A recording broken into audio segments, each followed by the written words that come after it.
एक प्रश्न हमारे भीतर खड़ा होता है। जब हम सूर्य नारायण भगवान को अर्घ देते हैं, जल चढ़ाते हैं, तो वो जल पृथ्वी पर जब गिरता है तो उसके छींटे हमारे शरीर पर लगते हैं। क्या वो ठीक है? क्या वो श्रेष्ठ है? तो शिव महापुराण की कथा कहती है, जब हम सूर्य को अर्घ देते हैं, सूर्य को जल चढ़ाते हैं, वो पानी जब पृथ्वी पर गिरता है, उसके छींटे हमारे शरीर पर लगते हैं, तो वो श्रेष्ठता का भाव निर्मित करते हैं। वो गलत नहीं हो सकता। कारण अब वो भी समझ लीजिए। अब सूर्य नारायण भगवान को आप जल चढ़ा रहे हो तो छींटे नहीं लगे, उसके लिए क्या स्टूल पे चढ़ के चढ़ाओगे कि कुर्सी पे चढ़ के चढ़ाओगे? अरे बोलो तो सही। अब कई लोगों के दिमाग में यह बात भरा गई कि हम भगवान को जल चढ़ाते हैं, वो हमारे शरीर में छींटे लगते हैं, जमीन पे से पानी गिरता है, वो हमारे शरीर को छींटे लगते हैं, भगवान को अच्छा नहीं लगता होगा। कौन ने कहा? पहले तो उसको पकड़ के ला।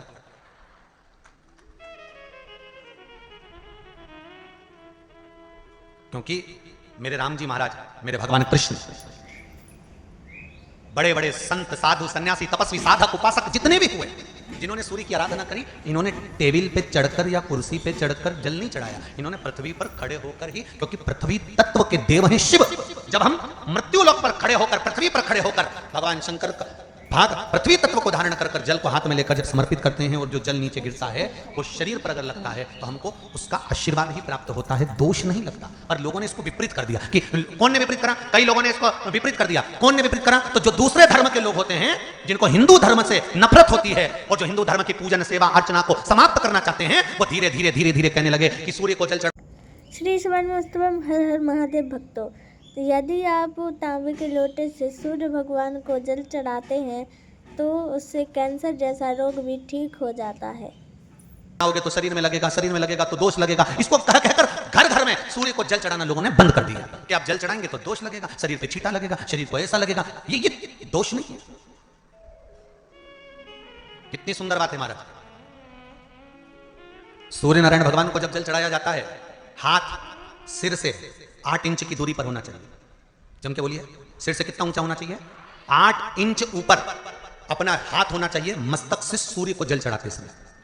और ना चांदी का, ना स्टील का, ना लोहे का, ना प्लास्टिक का, ना कांच का, ना सोने का कोई बर्तन, ना कांसे का, ना एल्युमिनियम का, ना पीतल का, केवल एक पात्र होना चाहिए, वो है तांबे का। काय का पात्र होना चाहिए? तांबे का पात्र। और सूर्य नारायण भगवान को जब 8 इंच ऊपर तुम्हारा हस्त है और जब हम सूर्य को जल चढ़ा रहे हैं, कैसे जल चढ़ाना है वो भी समझ लीजिए। अगर कोई कैंसर का मरीज है, जिसके चेस्ट में कैंसर आ गया हो, लेफ्ट में, राइट में कहीं पर कैंसर आ गया हो, या कोई गठान आ गई हो, तो महाराज आप जल चढ़ाते समय उस जल की धार को, सूर्य भगवान को जब चढ़ा रहे हो तो धार आपकी गठान की ओर जाना चाहिए, जिससे सूर्य की किरण उस जल में से आपके उस स्थान पर पड़े, उस जगह पर पड़े जहां पर गठान है। महाराज आप लगातार जल तो चढ़ाना चालू करो, अच्छे अच्छे डॉक्टर फेल हो जाएंगे और कह देंगे गठान ठीक हो गया।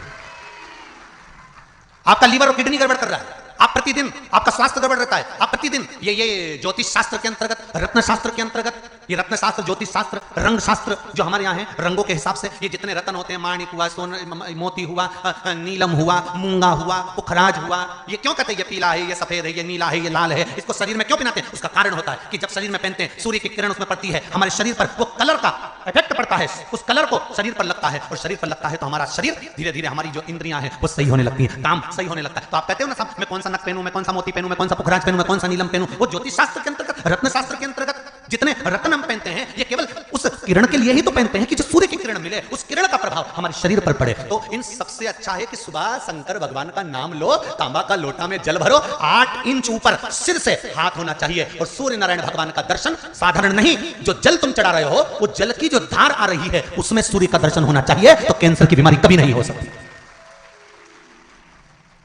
लीवर, किडनी, हार्ट, आपके हार्ट में अगर तकलीफ है, डॉक्टर ने कह दिया कि इसमें नस चौक है, आपको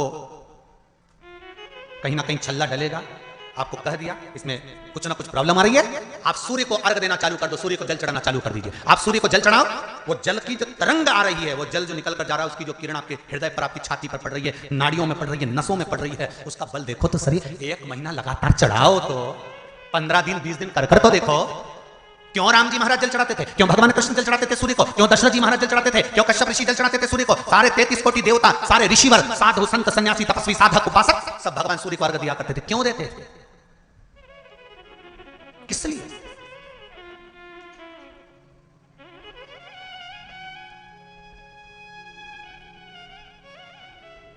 सूर्य नारायण भगवान को जल चढ़ाते समय आपके पंजों की एड़ी ऊंची नहीं होना चाहिए, ध्यान दीजिएगा मेरा। आपका पंजा पांव का पूरा की पूरा जमा होना चाहिए भूमि पर। हाथ कितने इंच ऊपर? 8 इंच ऊपर होना चाहिए। जल जो गिरे, सूर्य की किरण, सूर्य का दर्शन उस जल की रोशनी में करना चाहिए। क्या होगा उससे? जिस बच्चे को आंख में चश्मा लगा हो, मोटे से मोटा चश्मा लगा हो, छूट नहीं रहा हो, तो थोड़े दिन उसको सूर्य का अर्घ चढ़वाना चालू कर दो और जल में से सूर्य का दर्शन कराना चालू कर दो। सूर्य का दर्शन जल में से 2 महीना 2.5 महीना बहुत है, आंख की रोशनी बढ़ जाएगी, चश्मा हट जाएगा। आप कर देखिए। अब एक प्रश्न और खड़ा होता है सूर्य को अर्घ देने का। गुरुजी, पंचदेव पंचायत में सूर्य नारायण भगवान शंकर की पंचायत में हैं। सूर्य नारायण को हम फ्लैट में रहते हैं, हम फ्लैट के अंदर रहते हैं, तो हम फ्लैट में रहते हैं, हमारे यहाँ अगर छज्जा नहीं है, हमारे यहाँ जगह नहीं है, तो हम सूर्य को अर्घ कैसे दें? तो महाराज खिड़की तो होगी, अगर घर में फ्लैट में पानी ढुलेगा और आप तो नहीं समझ सकते तो एक बाल्टी रख लो, एक पात्र रख लो, पर सूर्य नारायण भगवान को अर्घ देकर रोशनी शरीर पर पड़ना चाहिए। जिंदगी में कभी कोई बड़ी बीमारी नहीं आ सकती। कितने लोग देते हैं सूर्य को अर्घ? हाथ उठाओ। बहुत बढ़िया, बहुत जोरदार। पुरुष लोग भी देते हैं ना, चाहे बच्चे से बच्चा, बच्चों के हाथ में भी एक लोटा पानी पकड़ाओ। घर में छोटे बच्चे हो ना, उनको तांबे का लोटा दो, पानी दो, जा बाहर खड़े हो, जा एक लोटा पानी चढ़ा के। पहले दिन आप स्वयं बच्चे के साथ बाहर खड़ी हो, ओटले पर, घर के बाहर खड़ी हो, छत पे खड़ी हो या घर के बाहर खड़ी हो, और बच्चे से लो चढ़ाओ बेटा, देखो ऐसा हाथ 8 इंच ऊपर करिए, तांबे का लोटा लेकर पानी धीरे धीरे डोलना है। जैसे वो स्लो मोशन के सीन नहीं होते नाटक में, ये एकदम धीरे धीरे, बस नहीं तो मालूम पड़े छोरा छोरी एक साथ उंडेल के नहीं। जल चढ़ाते समय उस पानी में से सूर्य की किरण पड़ना चाहिए, सूर्य की किरण। एक बात और कहना चाहूंगा, अगर आप लोग स्वीकार करेंगे तो, अगर कहीं आपको लगता हो कि बच्चा पढ़ने में कमजोर है, विद्या में कमजोर है, रिजल्ट अच्छा नहीं आ रहा, पढ़ने में कमजोर है, वो पढ़े अपनी जगह पढ़े, वो कार्य करे अपनी जगह करे, मेहनत करे अपनी जगह करे। बच्चों को कह दो कि कुछ समय के लिए सूर्य को अर्घ देना चालू कर। सूर्य की किरण जहां पर ब्राह्मण या हिंदू धर्म का व्यक्ति मस्तक पर तिलक लगाता है, भुकुटियों के बीच में उस सूर्य की किरण इस भुकुटी के बीच पड़ना चाहिए, परंतु पानी कम से कम ना करते हुए स्लो मोशन में धीरे धीरे गिरना चाहिए, एकदम धीरे धीरे। तो यहाँ एक रेखा सूर्य की किरण से पड़ती है। चंद्रदेव का लड़का था, देखो तरफ खिसका लो ना, तो बैठ जाओ ना माता रानी के पीछे।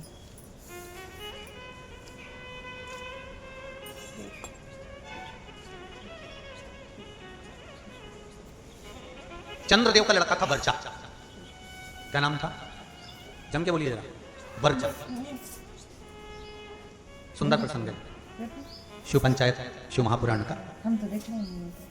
जब संसार के हित के लिए, संपूर्ण विश्व कल्याण के लिए ब्रह्मा जी ने 33 कोटि देवताओं को बुलाया, और बुलाकर ब्रह्मदेव ने कहा कि हे देवताओं, मृत्यु लोक में द्वापर में भगवान कृष्ण, भगवान विष्णु कृष्ण के रूप में अवतरित होने जा रहा है। सारे देवता अपने अपने पुत्रों के साथ में, अपनी अपनी पुत्रियों के साथ में, पुत्र वधुओं के साथ में, धर्म पत्नियों के साथ में, 33 कोटि देवता द्वापर में रूप रख रख कर आप भी जन्म लो, आप भी प्रकट हो, क्योंकि भगवान कृष्ण। सारे देवता जाने लगे, पर चंद्रदेव ने मना कर दिया।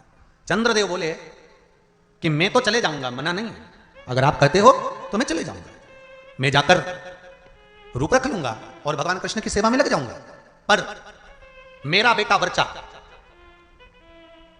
चंद्रदेव कहते मेरा पुत्र वर्चा नीचे नहीं जाएगा। खूब समझाया देवताओं ने। देखिए, जब 33 कोटि देवता जा रहे हैं तो आप अपने पुत्र को क्यों नहीं भेजते?